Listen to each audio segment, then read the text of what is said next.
We'll start with some announcements.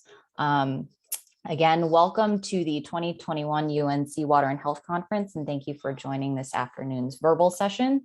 My name is Amanda Lai, and I'm a postdoc here at UNC. I'll be your room host today. Some announcements before we begin with our speakers.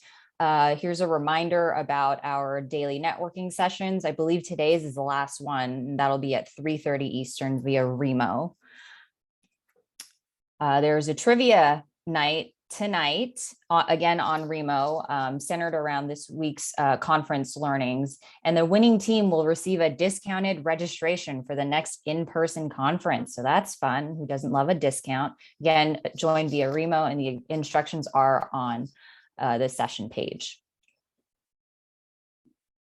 For this afternoon's session, if you have questions, please place them in the chat box in the Pathable platform. So that's indicated by that red arrow you see right there.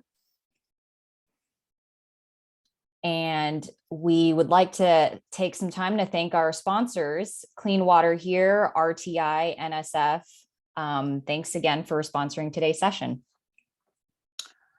So with that, we're about ready to hear from our speakers. Each speaker is going to have 10 minutes to present, followed by 5 minutes of Q&A. And for the audience, if we don't have time to address your questions during the allotted Q&A, we encourage you to continue populating that Pathable chat box with questions, and the presenters can respond to you directly in there. So our first presenter today is Alastair Cohen from Virginia Tech. Alastair, if you could share your screen and begin your presentation. You have 10 minutes. Great. Thank you, Amanda, for the introduction. It's a pleasure to be here today. So I should preface this presentation. I was hoping to share with you preliminary results from our cluster randomized control trial, but long story short, due to COVID-related delays impacting the work of my colleagues at the China CDC, we're not quite ready to do that, but hopefully this will still be very exciting all the same. And we're expecting to have a first paper sharing the results submitted later this year. So stay tuned there. So today I'm going to talk a bit about the preliminary research that led to this, the design of this intervention trial, and then tell you about the design itself. So just a little bit of background context for those of you who may not be familiar. So this is work situated in rural China, and I could show you a few different maps, but so this is under 5 mortality, and this is a map of rural poverty. And if I toggle between the two, you can see that, of course, these trends tend to track reasonably well. And you have a wealthier coastal region, and then as you go inland to the rural areas, you see larger disparities in poverty and under 5 mortality and other indicators for health. So the prior research that we'd done was in 2 provinces, in Guangxi and Henan. And so I'll just share with you some results from that work. So initially, this was something that our collaborators at the China CDC had been interested in, household water treatment in low-income rural areas, but hadn't looked at specifically. And so our early work was quite exploratory in nature. And so some of our initial research questions were really centered around better categorizing what methods of household water treatment were used, how effective did they appear to be, what were some of the associations with indicators around health, poverty, and SES.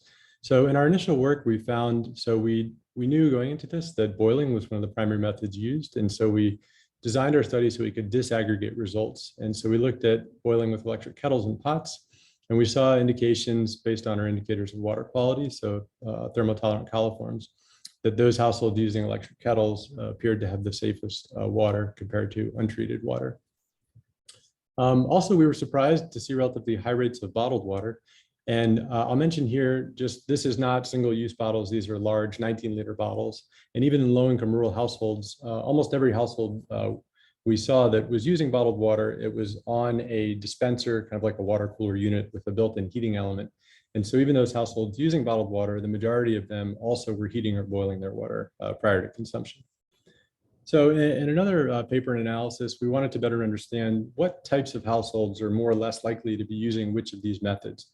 And so for the sake of brevity, just kind of skipping to the end. So we pulled out from the model some predicted probabilities to better look at these trends. And I'm just going to show you this one figure. The main takeaway here is that older heads of household were more likely to boil and more likely to boil with pots using solid fuels, and I'll get a bit of the air pollution side of this. And younger heads of household were more likely to be using electric kettles if they boiled, or if the choice was between bottled water or boiled, they were more likely to use bottled water. So I'll share this in another figure in a moment, so just to kind of reemphasize those points. But so after the initial work in Guangxi, we then replicated the study design in another province in Henan. In the Guangxi work, we also wanted to understand seasonal impacts. So we also did some data collection and sampling in the winter. And so this, I should have mentioned, this is about 1,000 households across both of the provinces. And so the trends were somewhat similar across the two provinces. A nice reality check. We saw the highest levels of contamination in those drinking untreated water. And then also, as you'd expect, based on other research, that we saw lower rates of indicators of fecal contamination in the colder winter months as compared to the wetter, warmer months in Guangxi. And then so we also looked at reported diarrhea. And so looking at risk ratios, both for water quality indicators and reported diarrhea, the directions were in the size that we would expect, though our study wasn't powered to look at diarrheal outcomes. So none of these were significant at the 0.05 level. So coming back to kind of the bigger picture implications, again, so here we have head of the household on the X, and then we're looking here at the different primary types of household water treatment. And I should mention that most studies don't consider bottled water to be a form of household water treatment, but I'd argue that it is in practice. And as a result of this research, we did some other work looking at bottled water more broadly. So if this is something you're interested in, I'd encourage you to look at this paper that we put out a few years ago, looking at these trends at a global level, and basically showing how in the last 10 years or so, the use of bottled water in low and middle income countries has rapidly increased and now exceeds that of high income countries. So lastly, we also looked at household air pollution, and we used temperature sensors to look at the relationship between reported and observed boiling durations and frequencies. And then using that, we were able to use our entire sample across both provinces to look at air pollution associated with solid fuel use for boiling. And our findings were that there were measurable and significant as far as well above WHO standard levels of exposure. Okay, so all of this set us up to say, what type of intervention might we design to promote the use of electric kettles?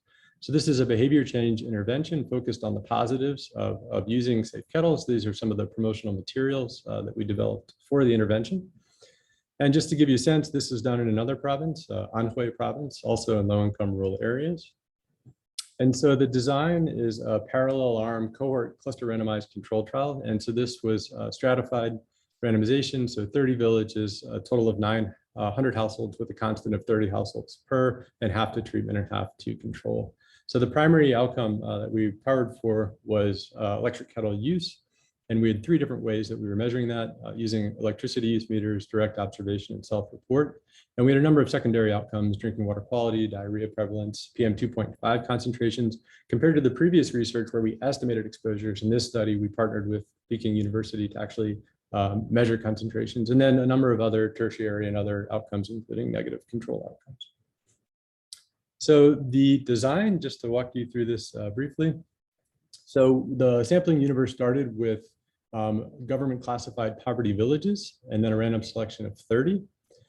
And then the baseline data collection was split because we used a stratified randomization scheme. So we stratified both on mountains and plains, which 2/3 of the villages were in the mountains and 1/3 was in the plains. And then we used the initial data from the baseline collection on rates of electric kettle use in order to group villages based on baseline rates. And we pre-specified how we would do this and what the cutoffs would be. And this allowed us to use a block randomization scheme so that we would achieve balance in our groups, both geographically by mountains and plains, and then also by baseline rates of electric kettle use. And so we randomized, and then half were allocated to the intervention treatment and the others to the control. And then so to this point, everything's the same. We continue with our baseline data collection. And then we have the actual intervention. And the intervention was designed to be as simple and as possible. And I'll tell you about that in a few slides. So then as far as the follow-up, we retrieved the air pollution sensors. And then at various rounds over a 2-year period, we collected a variety of data, regularly getting readings from the electricity use meters, also in the control group as well, for those already using electric kettles. Midline data collection, surveys, water samples, use meters, and then a few more rounds. And then finally, we wrapped up a 24-month follow-up at the end of 2019, right as COVID hit. So the good news was we finished up data collection. The bad news was our data cleaning efforts were significantly delayed, and we're really just finishing up with that now, which unfortunately is why I don't have preliminary results to share with you. And we're planning to do some qualitative work on the back end once we analyze the results. So just to give you a sense of the scale, we trained village level doctors and healthcare staff as our enumerators, which we couldn't have asked for better enumerators. And this is what one of the events looks like. So standardized script, these are colleagues of mine at China CDC, at a national agency we work with in Beijing in collaboration. Thank you. In collaboration with counterparts at the county level. And so a standardized script discussing the benefits of electric kettle use, providing some of these promotional materials, including a calendar with wash-related messaging on each page, and then providing free electric kettles. And that was it. And these sessions take less than 30 minutes. The idea being the simpler the intervention, the more likely it would be scaled up if it was found to be beneficial. So data collection, as I mentioned, household surveys, electric use meters, water samples. And then this is just some of the air pollution sensors that were used in kitchens and then living areas, and then also outside to control for ambient air quality. So our protocols are pre-registered both on the Chinese clinical trial registry and also clinicaltrials.gov. And then as an added step, we also wrote and pre-registered a statistical analysis plan, which is on Open Science Framework. And it's embargoed until we publish. Actually, the embargo is finished because we're a bit behind schedule. So with that, I'd like to thank my collaborators at China CDC, both in Beijing and then also at the Anhui provincial level, and then at Peking University, and especially my collaborators at University of California, Berkeley, Yisha Ray, Jack Colford, and many others. So with that, I'd be glad to take any questions. Thanks, Alistair. And again, for the audience, if you have questions, please put them in the chat box in Pathable. And as we wait for some questions to trickle, and I have one to open, I'm curious how some of the results from this intervention might apply to other low and middle income countries. Yeah, thank you. I think, so one of the key caveats here is access to electricity. So I think China is somewhat unique that even in very low income rural areas, there's almost or essentially universal access to electricity. So that's, I think, one of the key would-be limitations of potentially applying this in other LMICs. And I think with that, I'll just say one of the concerns in the pilot work we did was the costs of the electricity. And so in the poster I showed you at the bottom in Chinese, it mentions an estimate of what the costs would be for using the electric kettles, since we saw that would be a potential kind of barrier to adoption.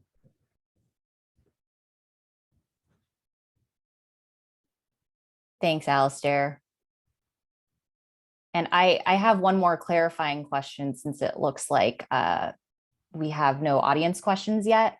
I know your intervention was focused on electric kettles. Could you explain why your secondary outcome, or why air pollution was included as a secondary outcome again?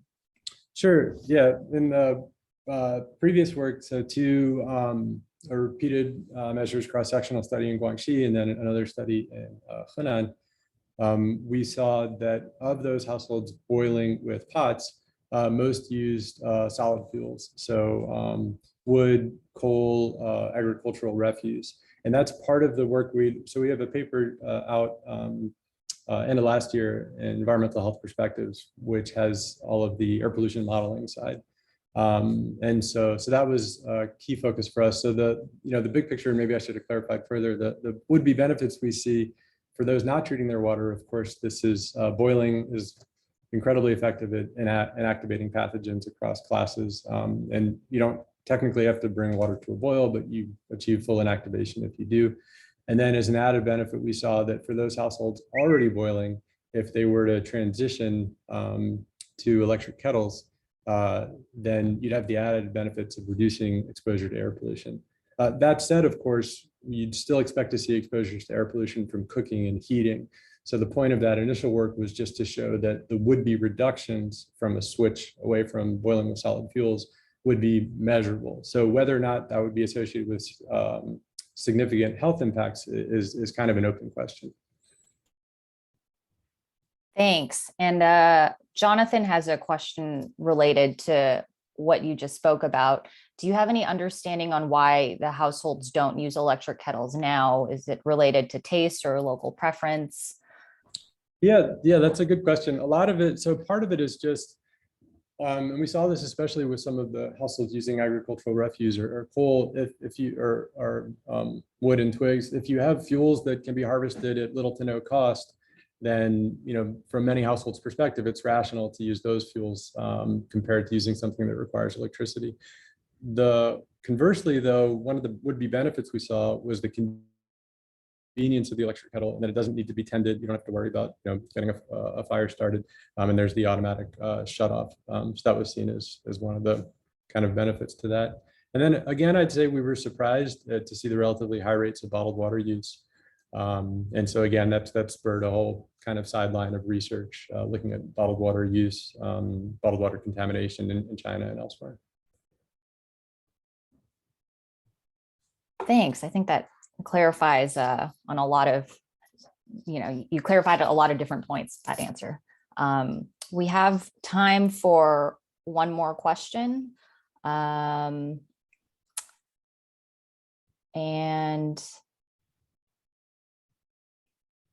waiting for questions to trickle on. Oh, I'll just say I had a colleague texted me that said the chat is disabled. So, but I guess there's the Zoom chat and the website chat. So.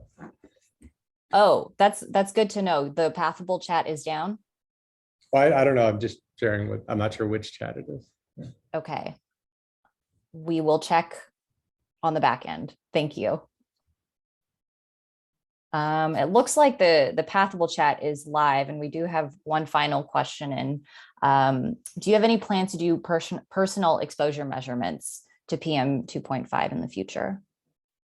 Yeah, that's a really good question. I think for us, again, our initial interest was how can we, well, I would say a kind of question I would have is how can we disaggregate the air pollution concentrations coming from heating, cooking, and boiling. And so I think we went some ways towards that in our initial paper, and we're hoping to go further with that with the results from the air pollution monitoring we did in this study, with the idea of comparing between the treatment and the control. That said, it's as those of you that do air pollution research, which I'm leaning on collaborators to assist me with that. It's pretty expensive as far as just the monitoring equipment and the setup. So we were only able to do that in a relatively small subsample of 50 households. So from a look at that data, it suggests that probably our sample size wasn't really large enough to see significant impacts from the intervention over relatively short time period. So I have colleagues that focus just on air pollution exposure research, and so I think that'd be something that would be interesting to look at, but not something that I do personally. Thanks, Alistair. I just want to make a note that you have one more question in the Pathable chat. So if you wanted to interact with the audience member directly in there, please feel free to do so. Thank you. Thanks again. Our next presenter is Diana Kessiga from Tetra Tech and USAID. Diana, if you could share your screen and begin your presentation. You have 10 minutes, and I'll give you a 1-minute warning. And as a reminder to the audience members, please place all your questions in the Pathable chat box. The Zoom chat in here has been disabled, but the Pathable chat box is live.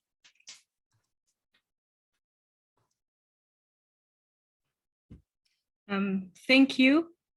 So my name is Diana Kesiga. I'm working with the USAID Uganda Sanitation and Health Activity, also known as USHA, as the Director of Engineering and Construction, and I will be sharing with you how we are supporting the umbrella authorities for water and sanitation in Uganda to enhance access to piped water services among the low-income earners.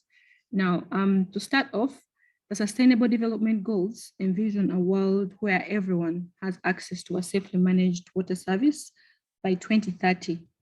This kind of service requires that every household has a quality water source on their premises. The Joint Monitoring Program indicates that 60% of the global rural population has attained this service, but in Uganda, we are just at about 8%. Rural households here earn an average of $78 or less, and the ministry is still getting around the design and implementation of well-targeted subsidies to expand access to equitable and affordable piped water services. In 2019, the World Bank conducted a study, and this indicated that a mere 6% of the subsidies reach the poorest quintiles. Management of piped water services in these rural areas is majorly the responsibility of umbrella authorities of water and sanitation. And around the country, we have 6 of these, and each on average manages about 80 water supply schemes, as well as fecal sludge treatment plants that are within the water scheme catchments.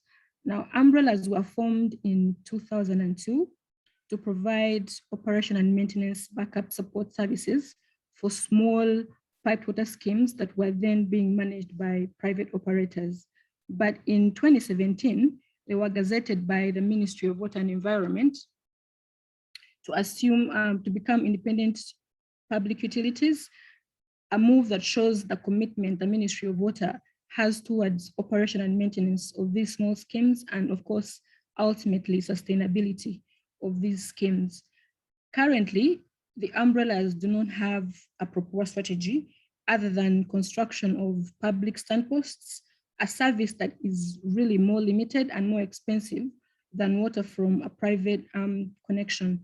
So it's against this background that USHA worked with the Ministry of Water and 3 umbrellas, that's the Central, the Eastern, and the North, to develop a proper strategy that we have now piloted at 4 water supply schemes located within the Central and Eastern umbrella, and I will be sharing with you early lessons from one of the schemes, that is Kamengo. Now, why do we have that very low percentage accessing safely managed water service in the rural areas? 3 things, among others. We have low affordability to pay of the upfront connection costs. The recurrent cost itself is low as well. And then the ability of the umbrellas to expand to all areas is still limited. So the proposed strategy was designed to advance consumption and the number of connections among the low-income households through increasing affordability of piped water services, enable these users up their consumption to a lifeline quantity of at least 10 liters per person per day. It was also designed to guide the allocation for the new connection subsidy to ensure that the least wealthy segments of the population are very well targeted. So we have piloted an approach that includes different tariffs for different levels of consumption and the use of data to inform targeting of the new connection subsidy. This approach can be replicated in other schemes and adopted by other umbrellas as well as other utilities. Now, to inform the development of the proposed strategy, we took some time to understand the context and the targeted population. We conducted focus group discussions with the 3 umbrellas and the Ministry of Water and Environment to understand the context within which the strategy would be operating, and also discuss the resultant strategies and gain consensus. Now, through the umbrella staff, we also conducted socioeconomic surveys at 1,150 households that do not have access to piped water, but are living within a catchment of 6 water supply schemes to understand their willingness to pay for piped water and also generate poverty quintiles among these households. We also conducted a consumption analysis to understand the consumption patterns in different volumetric quintiles and also identify the possible measures to make water more affordable to the low volume users. So poverty quintiles were generated out of the population served by the 6 water supply schemes. The blue line represents the wealthiest quintiles and the red line represents the poorest. 95% of all the households that were visited expressed willingness to pay for piped water. Now, willingness is in 2 parts. There is payment, willingness to pay the initial connection cost, and then the recurrent cost for accessing the service. Here we see that the willingness to pay the initial connection cost is a stronger barrier than the recurrent cost. At $14 US, we have about 80% of the population willing to pay, but this reduces to less than 20% when this cost is increased to $28. Please note that the initial connection cost is at least $84 US. On the other hand, we have over 75% of the population, including the bottom quintile, willing to pay about $1.4 US per month towards their water bill. This amount of money with the current tariffs avails a customer about 1 unit of water, which is less than the lifeline quantity of 1.5 units for a 5-person household. The umbrella tariff structure is in 2 parts. There is the flat charge for each unit of water consumed, and then an additional flat service fee of about $0.4 US, payable regardless of the volume of water that one consumes. This kind of tariff structure results into a higher cost per unit of consumption for those users that consume really little water. We can see on the bar graph here that consumption for the bottom 20%, the poorest from the 6 towns, is barely half a unit. And then this line graph shows that 60% of the consumption is from 20% of the population. So a combination of these 2 factors means that a targeted increasing block tariff can have a great impact on increasing the consumption by reducing the costs for the bottom 40% with a marginal impact on the umbrella revenues. In March this year, the Central and Eastern umbrellas piloted an increasing block tariff at 4 water supply schemes. Now this IBF has 2 blocks. The first block is up to 1 unit, and that's what is subsidized. And then the second block maintains the existing tariff for volumes greater than 1. So for Kamengo town in PG district, we have seen consumption more than double for the bottom 2 quintiles. Remember, across the 6 towns, it was barely half a unit, but it's now beyond the 1.5 lifeline quantity for a 5-person household that we were targeting. It has also reduced the water bills of the bottom quintile by 25%, a percentage that reduces for the wealthier quintiles. And this points to good targeting of the increasing block tariff. Now, whether the IBT influenced increased consumption cannot really be stated with certainty, because we know consumption is also affected by other things like season. But we shall continue to monitor this over a longer time trend and see how it unfolds. 1 minute. Now, obviously, when you reduce a tariff, you expect the revenue of the utility to reduce. This broken line represents the revenue for Kamengo town with the old tariff, assuming the same number of connections. This not bold line represents the revenue with the IBT applied, a same number of connections, and then the bold line represents the revenue with the IBT and the new connections being included. We can see that in March, when the IBT was applied, there was a theoretical loss really of 5% for Kamengo town.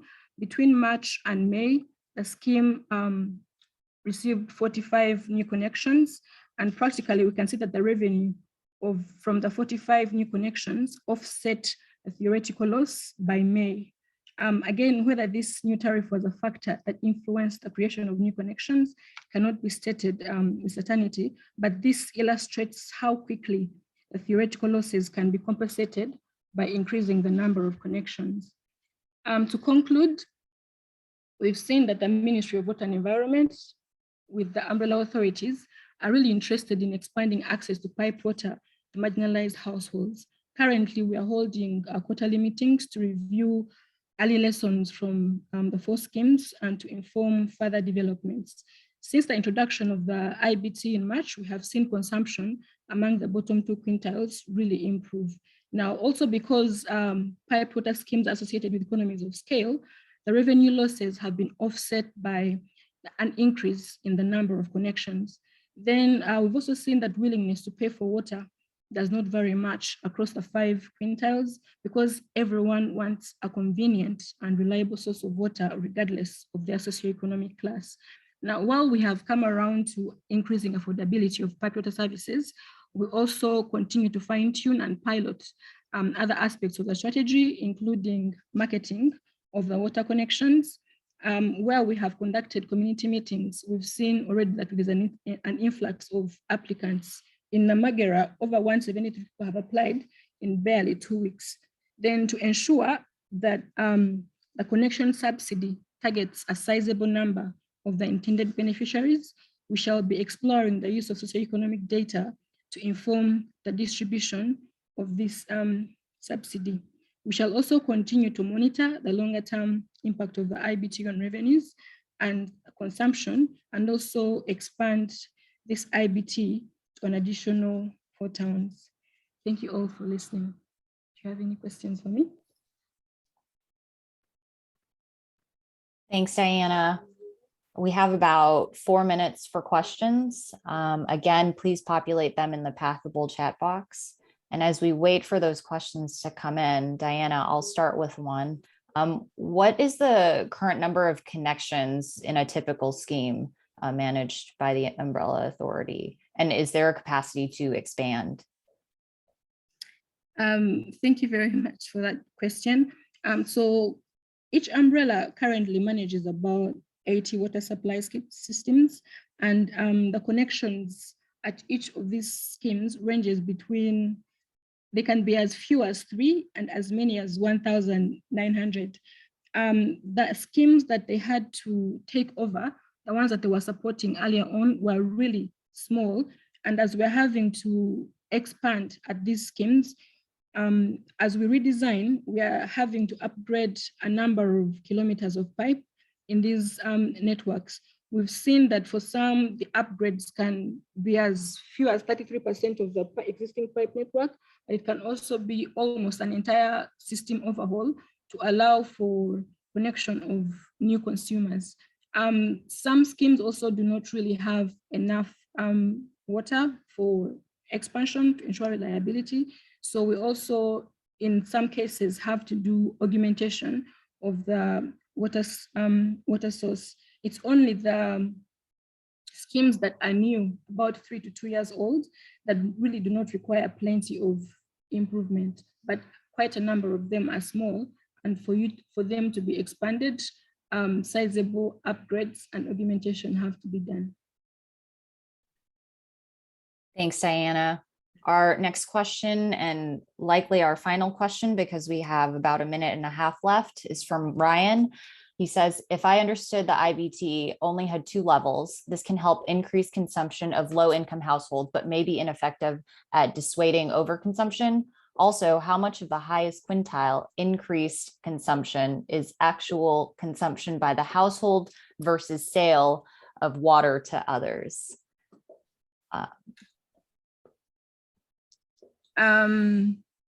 So yes, I agree that the IBT might result into overconsumption for maybe the bottom quintile, but as we saw in this graph here, the consumptions for the low quintiles are really low. The highest consumption that the umbrellas register from the top quintiles, the wealthiest quintiles. And from the preliminary results that we have seen coming in from the schemes, the consumption has not changed much for the top quintiles, the third, fourth, and fifth.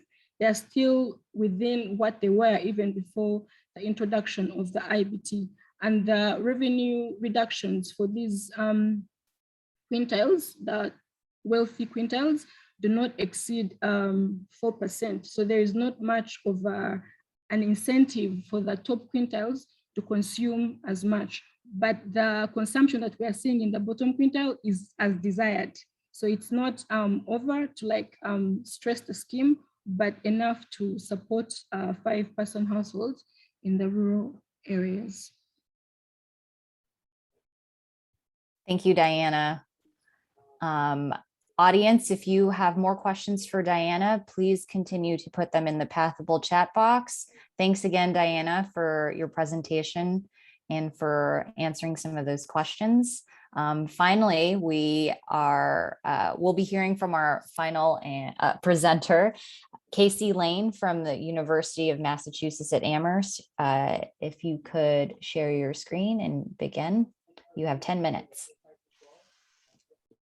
All right, thank you very much. And thank you everyone for staying on for this last presentation. So I'm Casey Lane and I'm from the University of Massachusetts Amherst. And I've been working with Dr. Emily Kumpel on a study of trucked water globally.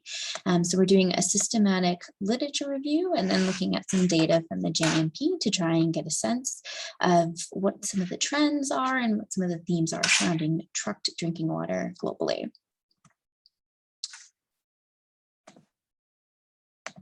There we go.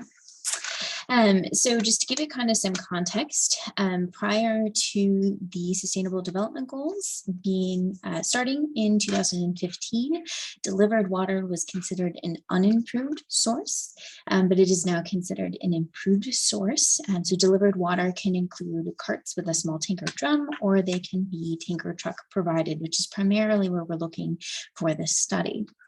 So when we talk about trucked water, for the purposes of our study, we're talking about drinking water that is delivered to either a water point or to a household that can be used for either emergency settings or as a regular supply. And we're looking across the globe to try and get a sense of how prevalent trucked water is and in which context is it being used. So we've conducted a systematic literature review using the key terms that you see up on the slide, including trucked water, water delivery. And we looked at two different sources of data. We've looked at peer-reviewed articles and academic dissertations using academic research databases. And then we've also looked at gray literature, trying to get a sense of the reports that have been done on trucked water from locations such as the World Bank, the WHO, and UNICEF to really get the full breadth of trucked water supply globally. And so we began our preliminary search in October 2020, about a year ago, with no earliest year restriction on our search, and we limited our articles to those written in English. And as we began our search, we made a differentiation between trucked water delivery versus bulk water delivery, which I just want to clarify. Trucked water delivery, for the purposes of our study, focuses specifically on drinking water that's delivered to a community, whereas bulk water delivery could be something more along the lines of delivered to industry or delivered for another purpose other than drinking water. And so I won't go through this in detail because there are many different inclusion and exclusion criteria we used in our search. But the three main steps that we used in our systematic review were to first review the databases and review our data sources and identify articles. So we identified over 1,200 sources. And then our second step was to refine the articles. So to look at both the title, the abstract or the executive summary, and get a sense of whether or not the paper was related to trucked water and to drinking water. And then to, where necessary, do a full search text for keywords such as truck, trucked, or tanker, in order to make sure that we didn't miss any studies that may have relevant information about trucked water supplies. Once we'd gone through that process, we went on to a focused review to try and find articles that were focused specifically on trucked water. We ended up reviewing about 36 papers that had details specific to trucked water, or the paper contained a significant discussion. And then we also identified several articles and several papers that had what we call anecdotal evidence only. So they may compare trucked water to piped water, or they may only make a mention of trucked water and the cost, but it's useful information for us to consider and include in our study. So over time, what we found was the number of studies of trucked water has increased, and we found that these studies are all over the globe. So this graph is just showing you each year and the number of studies that were published in that year. So you can see that there are studies published all over the place. There are some that are just general reports, such as from the WHO and UNICEF, but we really do have quite a broad breadth of different information about trucked water. So one of the things that we were able to pull out from our literature study was the different contexts in which trucked water is used globally. So we defined a couple of different scenarios. We defined a regular trucked water supply as a system where water is delivered regularly and supplied to a community regularly by a truck. And any system on this map that is in blue is a location we found in literature where water is delivered regularly. We also define seasonal supplies, so where water is delivered at a specific time in the year, potentially to supplement services. And then we also defined emergency supplies, where the supply is used in a one-time event, potentially for disaster relief or in some kind of a humanitarian crisis. And what we did is we found about 41 different countries with a mixture of different contexts in which trucked water is used. So you can see on this map, 17 countries had just a regular supply, which is in blue. We found 7 countries from literature that had just an emergency supply, which is shown as red. And then we found 5 countries that had both regular and emergency supplies, which are shown in purple. So lots of different contexts and about 41 different countries represented in literature. Some of the other things that we found from literature, we identified some big themes and some big topics related to trucked water that I want to spend some time highlighting. So water quantity is something that's a concern with trucked water. There's a lot of variation in the water availability from a truck. A lot of times trucks schedule deliveries to a home, and these schedules can vary. And then a lot of studies that we found that had this water quantity theme had inadequate supply during emergencies. So water quantity as its own theme kind of emerged from our literature search. We also found several studies dedicated to water quality in trucks. There are some studies that examined the different sources of water that a truck may use. So a truck may use a groundwater source, a surface water source, or potentially a piped water source as where they get the water from to deliver. And many studies have found microbial contamination or inadequate disinfection somewhere along the trucked water supply. So they may have found it in the source water, but they may have also found it in the truck. And then we've seen the presence of contamination by other parameters, such as total dissolved solids and chloride, depending on the source. We also noticed that cost came out as a theme from many different studies, that there's a high cost to deliver trucked water because of fuel prices and the distance the truck has to travel. And also because there are many informal markets in place as a result of having a trucked water service where it's not necessarily regulated, it's not necessarily governed, and so the truck driver is the one setting the price of the water. And this relates to our last theme, which is governance. There's not standardized guidelines for regular supplies. And if there are guidelines, they are system specific and only for emergency settings. So the other part of our study is to take a look at some of the Joint Monitoring Program data. We're looking at data from about 2010 to 2019 to try and make an estimate of the global population that is served by trucked water. So the idea is to make an estimate and then to examine urban versus rural. And we're still working on these analyses, so I'm going to show some preliminary results.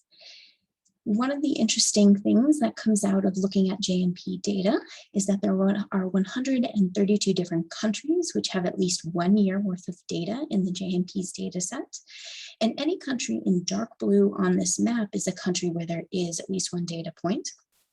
And what you will notice is that there's no data from Canada or the US, and that the map of the countries that have JMP data do not necessarily match up with literature studies.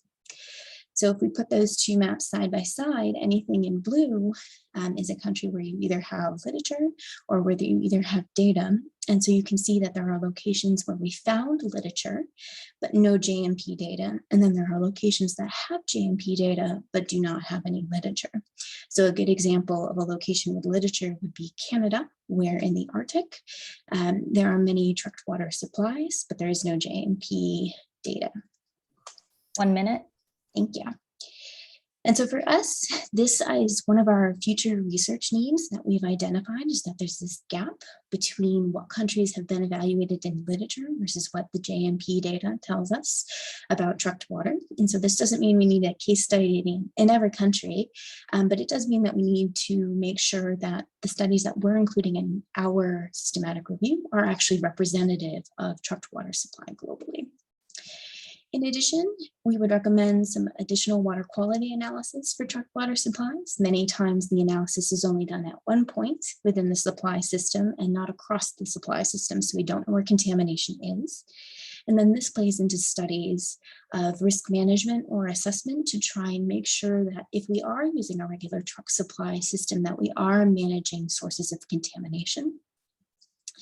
And then finally, there's a need for future cost and sustainability assessments that compare trucked water to, quote unquote, the correct components when we compare to a piped water system. Often trucked water systems are compared to piped water systems which are already in place, as opposed to comparing trucked water to extending pipe services to other connections. And so this is another need that we see in literature. And so I'll just finish by saying we're finishing up those estimates of population served, trying to get a sense of trend over time. And we're hoping to publish this as a paper, hopefully by the end of the month. I have my email up on screen, and I'd welcome any questions or feedback on our methodologies. And I will leave it there.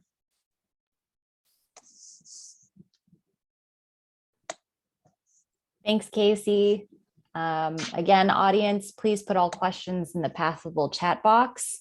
And as we wait for some of those to roll in, I have a question, and I think I actually saw it on a slide about where a lot of the trucked water studies have been conducted in the recent years. I'm just curious where most of them had been.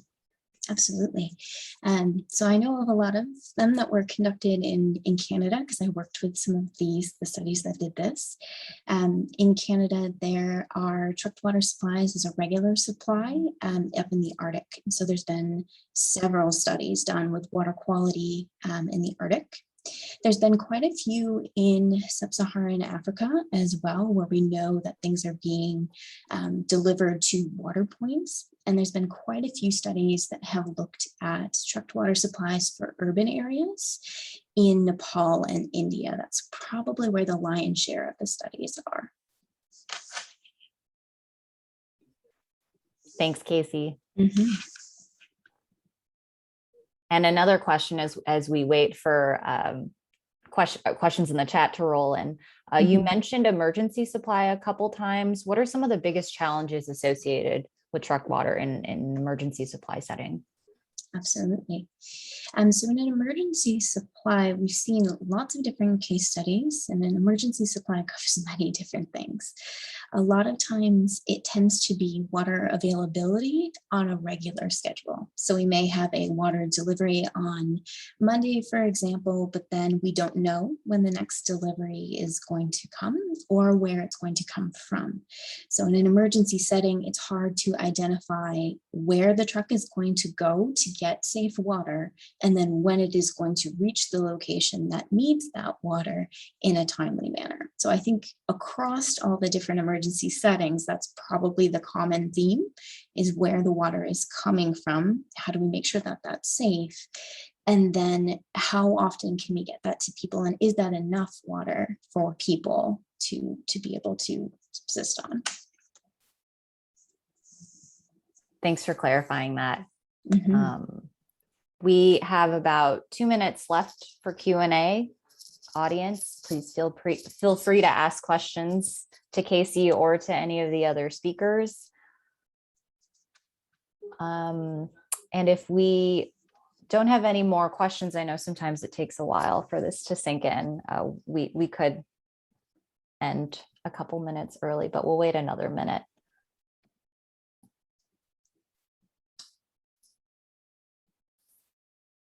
I do have a poll that I don't know if the audience can see and can answer on Pathable. If you are somebody in the audience who has dealt with trucked water or has some comments about trucked water in the specific context in where you work or where you live, we'd really like to know as researchers focusing on this topic. So if you want to answer that poll and you've had some experience with trucked water or seen it somewhere globally, we'd love to have that information. Thanks for sharing that, Casey. Mhm. And for the audience, you can find that poll in that same chat box in the Pathable platform. It should be a tab that says polls right under where you join the meeting.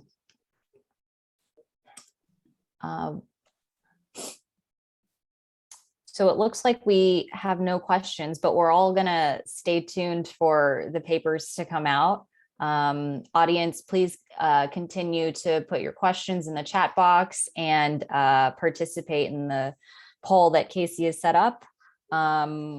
We are able to end a bit early, so go, grab some food, take your bio break, and thanks again to all the speakers, and enjoy the rest of your time at the conference. Thank you.